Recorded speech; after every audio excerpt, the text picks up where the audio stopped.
Ал эми бүгүнкү күнү ушу жумуш топтун алкагында талкуулардын негизинде жана ошол мүчөлөрдүн колдоосу менен бул демилге көтөрүлүп, азыркы күндө сунушталып жаткан негизги мааниси бул жергиликтүү кеңештерди биздин айымдардын жергиликтүү саясий иштерге аралашуусуна бир жакшы кепилдик катары, жакшы мүмкүнчүлүк катары кабыл алсак туура болот.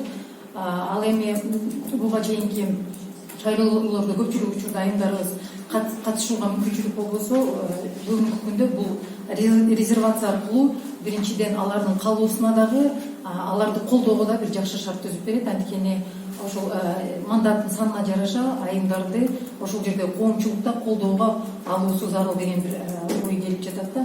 Ал эми ушул мүмкүнчүлүктөн пайдаланып биздин айымдар жерлерде активдүү катышып, бул квоталарны толук кандуу пайдаланат деген бир жакшы үмүтүбүз бар. Биз үчүн өтө маанилүү бул демократиялык чоң процесстерде айымдардын ушул жергиликтүү өнүгүүгө катышуусу абдан зарыл. Биз көп жылдан бери керек болушубузсо ушул Орто Азиядагы алдыңкы өлкөлөрдүн бирибиз. Жогорку кеңешке жана бийлик органдарына чечим чыгаруу процесстерине айымдарды колдоп, аларды ушундай бир квота аркылуу атайын түзүлгөн мера аркылуу буйра алып келип алдык да. Бирок буну менен чектелүү бул туура эмес деп ойлойм.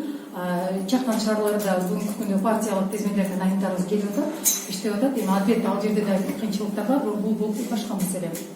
Ал эми жергиликтүү кеңештерде ошол мажоритардык система менен барга келүүчү айымдарга коом, ошол жерде жергиликтүү жарандык активисттер, жергиликтүү өз алуучу башкаруу органдары колдоо көрсөтүш керек. Колдоо көрсөтүү дегенде бул жана ошол эле тез калыптанып калган көз караштарды, жөнөкөй айтканда стереотиптерден айрылуубуз абзел. Албетте аларга шарт түзүүгө туура маалымат жүргүзүш керек. Ошол жерде үй бүлөлөр колдоо көрсөтүш керек. Бул эми бир аз башка маселе, бирок мен ойлойм бул резервация аркылуу биз айымдарга чоң колдоо көрсөтүп, ошол эле учурда жерлердеги өнүгүүгө чоң салым болот деп ишеничибиз бар.